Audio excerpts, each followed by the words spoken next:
Au nom du Père, du Fils, Saint-Esprit, un seul Dieu, Amen, que sa bénédiction repose sur nous tous, Amen. Alors aujourd'hui, on va parler à propos du forçage. Le forçage, c'est-à-dire se forcer à faire quelque chose. Et le forçage, c'est un principe très important dans la vie spirituelle. Alors, je commence en disant que la vie chrétienne est la vie de la piété, de la sainteté, de la perfection. C'est la vie de sentir et vivre l'amour divin. Et on arrive au sommet de la vie chrétienne par progression. La vie spirituelle commence par la connaissance de Dieu. Et la connaissance de Dieu mène au repentir. Souvent, l'homme arrive au repentir par le forçage, en se forçant à faire quelque chose, à faire le bien. Donc, c'est la vie chrétienne qui commence par la connaissance de Dieu, qui mène au repentir. Et le repentir a besoin du forçage. Alors, quel est le sens de se forcer? Quel est le sens du forçage? Ou plutôt, quel est le but? Alors, le forçage vise deux choses.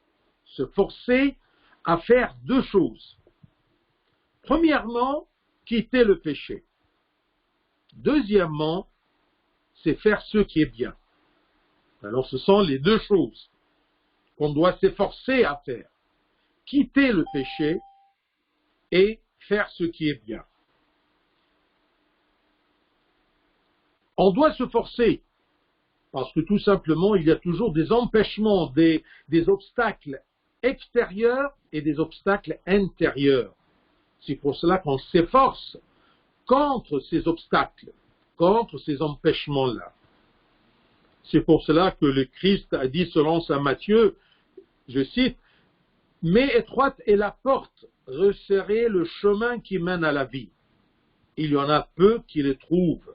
Il y en a peu qui se forcent à aller à travers cette porte étroite ou sur ce chemin resserré. » Ce qui fait que la porte est étroite ou que le chemin est serré, c'est tout simplement ces obstacles-là, ces empêchements qui nous empêchent de traverser la porte ou de suivre ce chemin.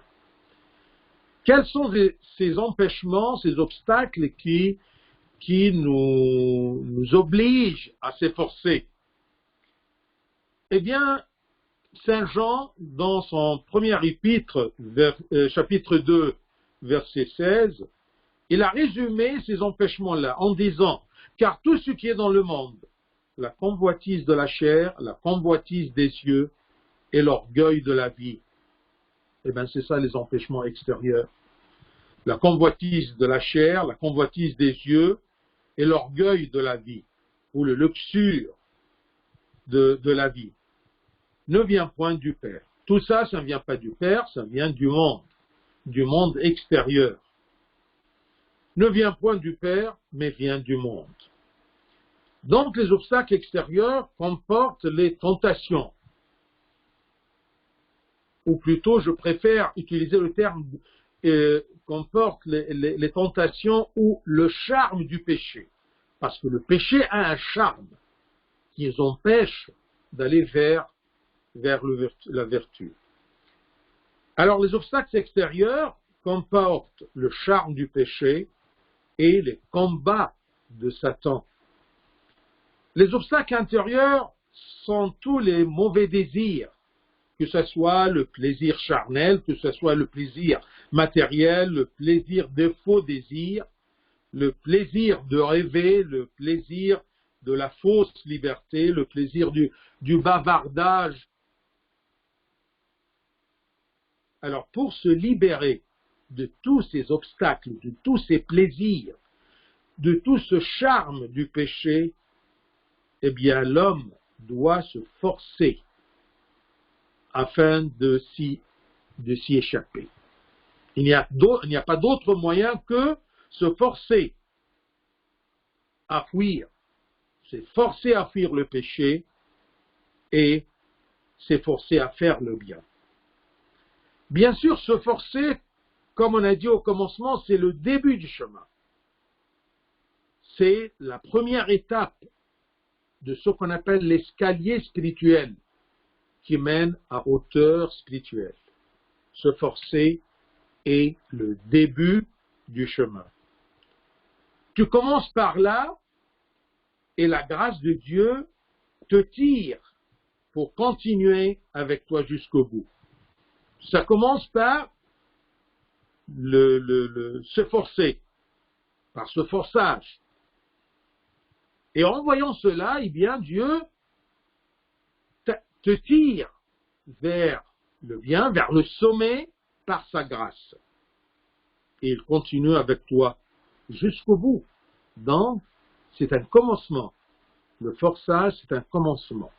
Bien sûr, le désir de faire le bien, le désir de s'éloigner du péché précède l'effort, précède le forçage. Parce qu'on ne peut pas faire si on ne veut pas. Comme un des pères, il a dit, la vertu veut que tu la désires et rien de plus. Et une fois que tu désires le bien, une fois que tu désires la vertu, eh bien, tu vas t'efforcer à suivre ce chemin resserré et traverser la porte étroite. On peut facilement remarquer que tous les saints n'ont pas commencé par la vie de la perfection, mais ils ont commencé par le désir de la perfection. Puis, ils s'y sont forcés. Ce fait de se forcer est nommé dans le vocabulaire spirituel l'effort spirituel ou le combat spirituel. C'est ça notre vie comme enfant de Dieu, comme chrétien. C'est une vie de combat spirituel, d'effort spirituel. Eh bien, à quoi tu te forces? À quoi? Première chose, force-toi à la prière. Force-toi au pilier de la vie spirituelle. Force-toi à la prière, au jeûne, à l'endurance, au pardon des autres. Force-toi à la bonne conversation, la bonne parole. Force-toi à ne pas te venger. Force-toi à ne pas rendre le mal par le mal. Force-toi à respecter les autres. Force-toi à te contrôler, à contrôler tes sens et tes pensées. Il y a beaucoup de choses à quoi on doit se forcer.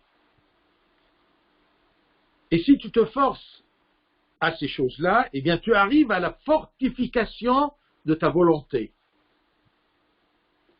Plus tu te forces, plus, eh bien, la volonté se fortifie. C'est comme un muscle. Plus tu pratiques un poids ou tu te forces à t'entraîner avec un poids, eh bien tout simplement, le muscle se fortifie, s'endurcit. Si tu te forces, eh bien tu arriveras à la fortification de la volonté dont on a besoin. Et on ne doit pas se faire dorloter. Et on doit éviter la gâterie de soi. La gâterie, c'est on se gâte. Donc, on doit éviter le gâterie de soi.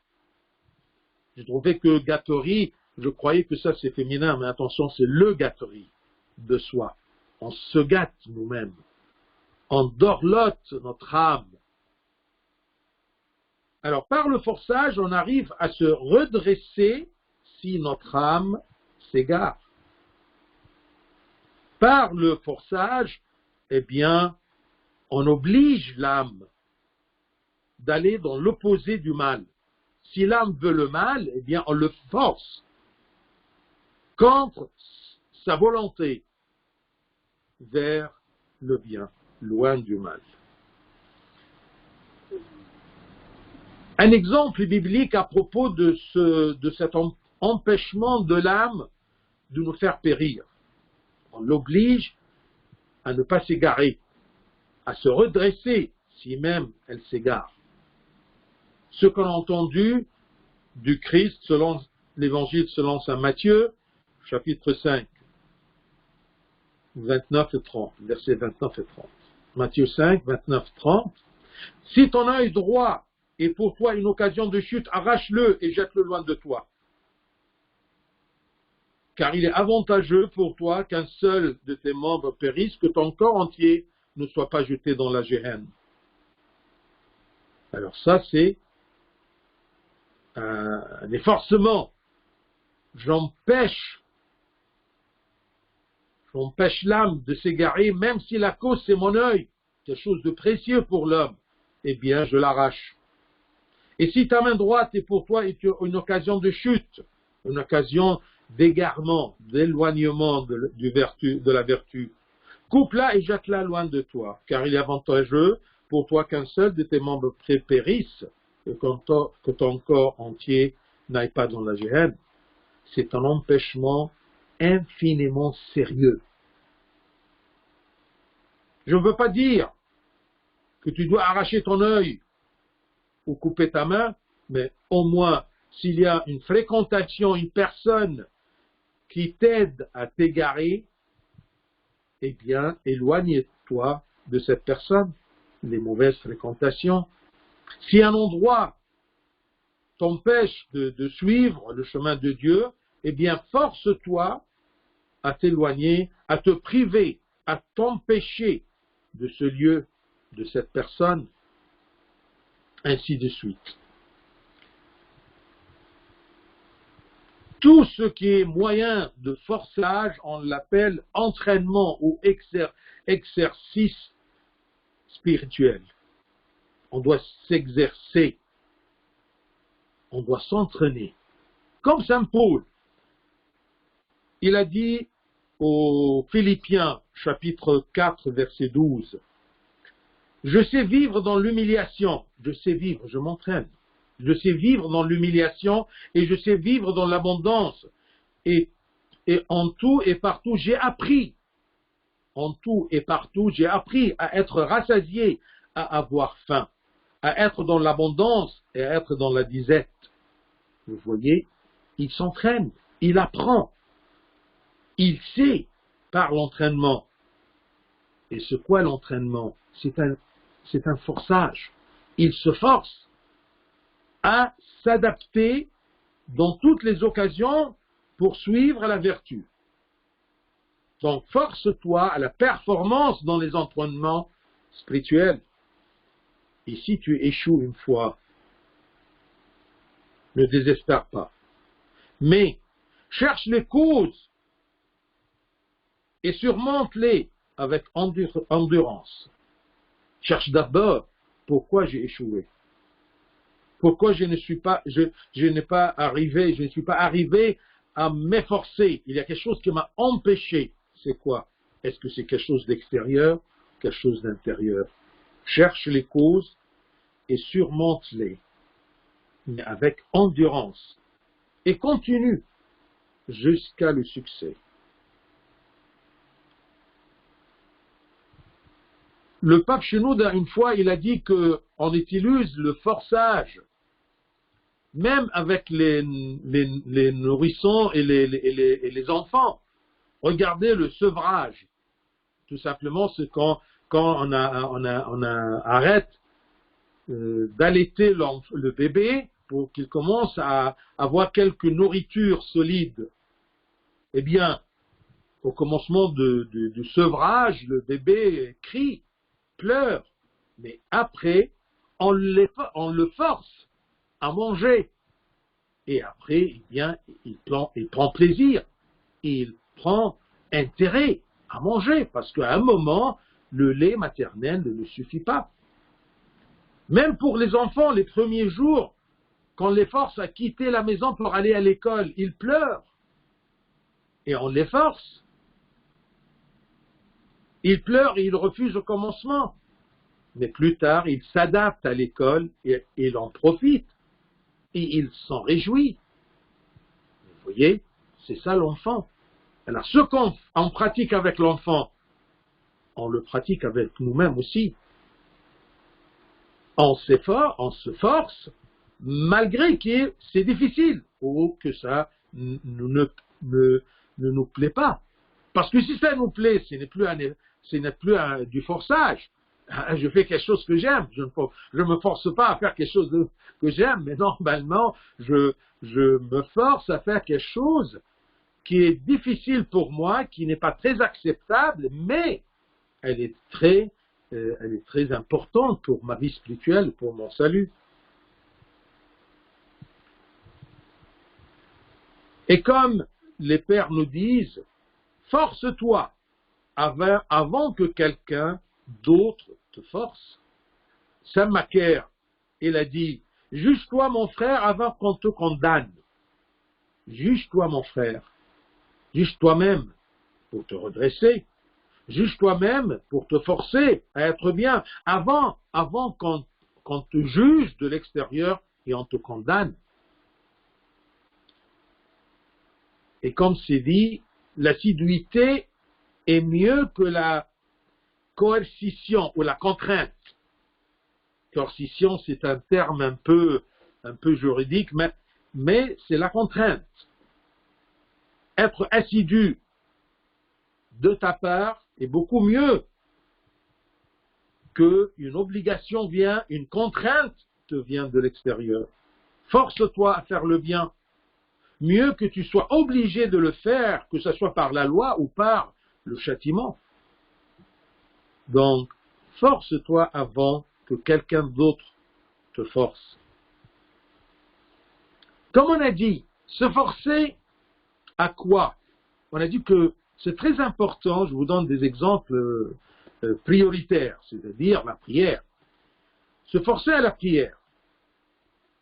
Et comme exemple aussi. Alors, sache que la prière pure, tu ne l'atteindras pas d'un seul coup.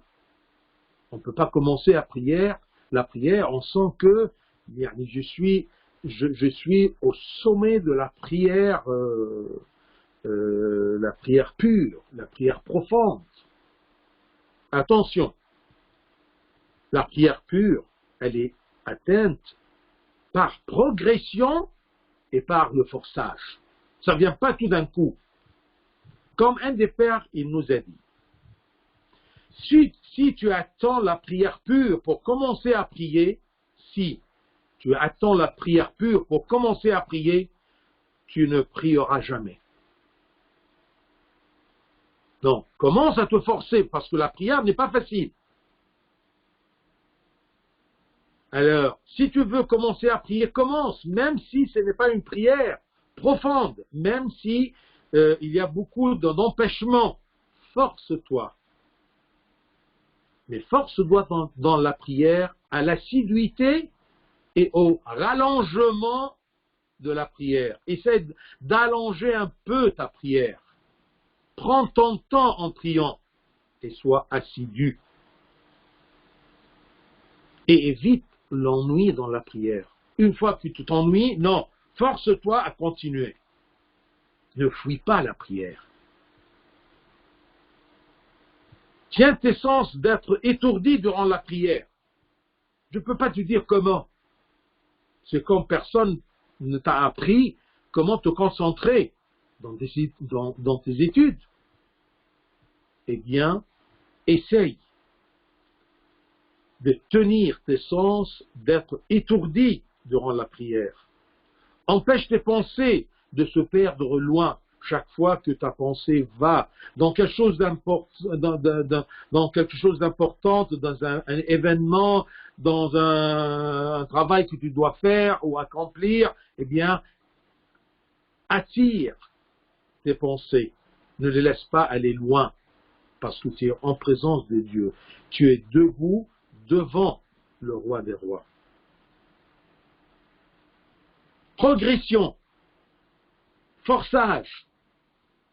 Là, tu vas me poser la question, est-ce que Dieu accepte-t-il la prière faible, la prière bâclée qu'on va commencer à pratiquer? Eh bien oui, il va l'accepter comme un début qui mènera à la progression. On ne va pas rester à ce stage ou à ce stade, non. Au commencement, Dieu va l'accepter. Parce qu'il sait que ça va mener, puisque tu es assidu, puisque tu te forces, ça va mener à la progression. Comme exactement l'enfant qui babille. L'enfant qui babille avant de parler, eh bien les parents l'acceptent et ils sont même très réjouis, ils sont heureux, ils sont fiers de lui. Parce qu'ils savent bien qu'il commence par babiller, mais après il va parler. Comme par exemple l'enfant qui rampe par terre avant de marcher, les parents ils sont heureux. Mais si un bébé passe beaucoup de temps à babiller ou il n'arrive pas à marcher, d'accord, au cours des années, eh bien ça sera quelque chose de inacceptable, il y aura quelque chose de malsain là-dedans et on va commencer à être inquiet. Mais ne mets pas dans la tête que Dieu n'accepte pas cette prière. Non. Force-toi de prier et il va l'accepter. Parce que c'est un début. Et ce qui change ce début-là à la progression ou vers la progression, c'est ton assiduité. Et quand tu prends le temps de prier. C'est ça à propos de la prière. Force-toi aussi à donner. L'idéal de donner, comme c'est écrit, c'est donner avec plaisir et donner avec générosité. Mais au commencement, force-toi au moins à donner même avec mécontentement. Même peu. Mais commence à donner comme début. Force-toi à donner. Fais-le pour commencer, afin d'atteindre le don admis de Dieu, le don avec plaisir et avec générosité. Pour le don, entraîne-toi à ne pas remettre ton don. Oui, je donnerai un peu plus tard. Non, attention, ça c'est grave. Tu ne te forces pas, tu fuis. L'idéal commence toujours par un premier pas. Comme tu te forces à donner de tes biens, même si tu es en manque, eh bien force-toi aussi à donner du manque de ton temps, de ton repos, de ton loisir, de ton sommeil. Le don ou les dons, ce n'est pas tout simplement quelque chose de tes biens, mais donne de ton temps, de ton effort, de ton repos. Parfois, je me prive de repos tout simplement pour aider quelqu'un. Même, je vis le manque du repos, le manque du sommeil, mais pour les autres, pour donner, eh bien, je me force. Cherche le repos des autres, même si c'est sur le compte de ton propre repos. Et ne remets pas, oui, je vais l'aider, mais je dois me reposer un peu. Alors c'est ça que tu remets ton don sous plusieurs prétextes. Que j'ai besoin, je suis dans le manque du repos, j'ai besoin du repos, j'ai besoin du sommeil, j'ai besoin un peu de loisir, parce que je veux fuir la dépression. Ça, ce sont des excuses. Comme exactement les excuses de manque pour ne pas donner de nos biens.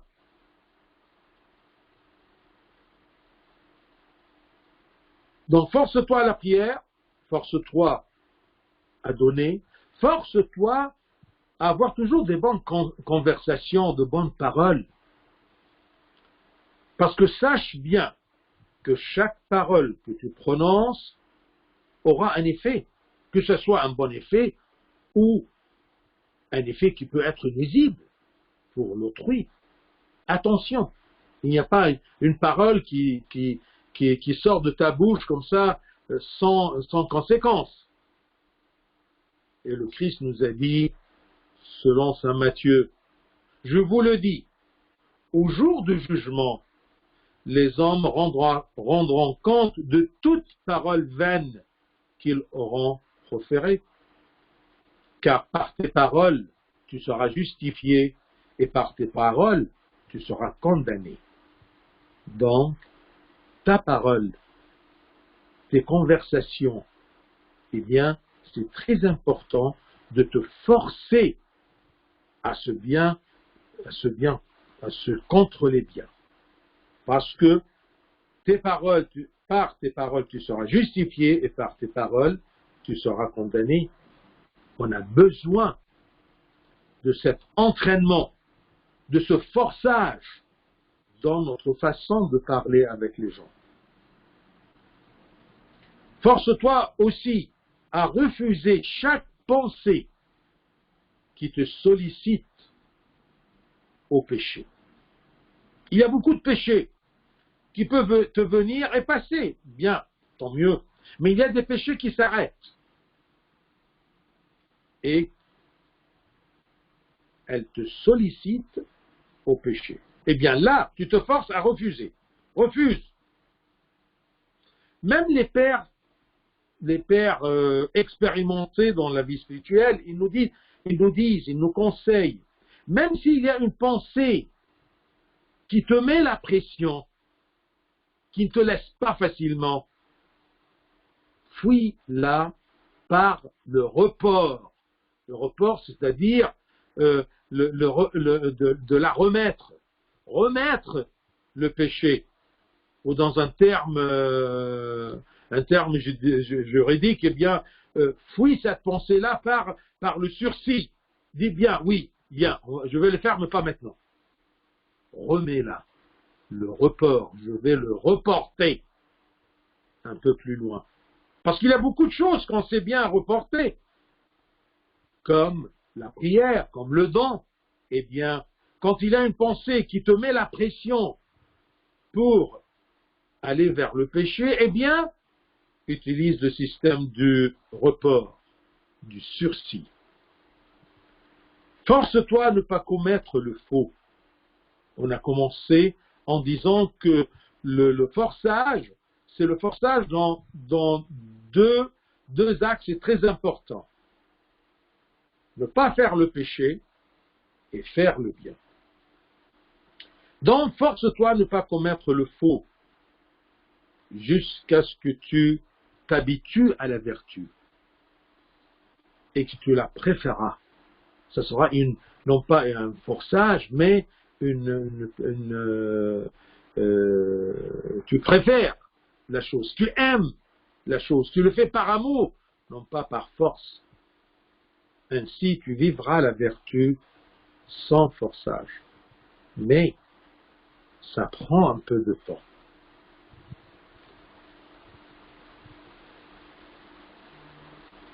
Dans le combat du forçage, parce que c'est une guerre de se forcer, une guerre entre toi et ton âme, qui veut être dorlotée toujours.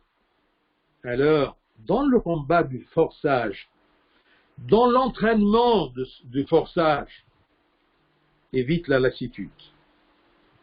Évite l'indifférence. Je m'en fous. Je vis selon ce que je veux. Je ne me force pas. Une vie sans forçage dans tous les domaines, eh bien, elle est sans fruit. Elle est sans but. Elle est sans valeur. Donc, dans le combat du forçage, évite la lassitude, l'indifférence. Évite bien sûr les excuses et les justifications. Ne justifie pas ta lassitude, ne justifie pas ton indifférence. Ne remets pas le forçage. Remets la pensée qui te mène au péché, mais pas le forçage de fuir le péché ou de faire le bien. Donc, le forçage n'est que le début. Mais il ne doit pas persister, comme on a dit dans les exemples des enfants.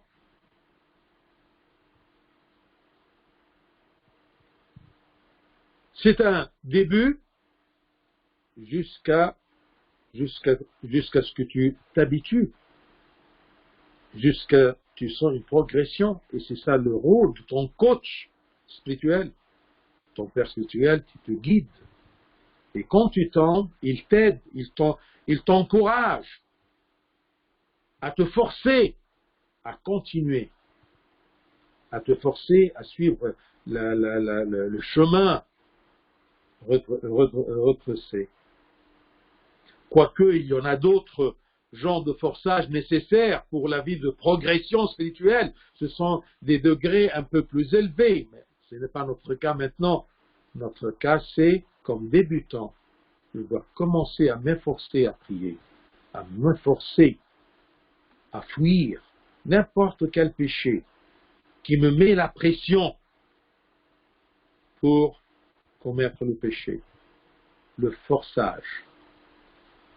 Et n'oublie pas que si tu es sérieux dans ce forçage, eh bien Dieu va te soutenir par sa grâce pour qu'il te tire vers le sommet de la vie spirituelle, pour atteindre la réjouissance avec le Seigneur.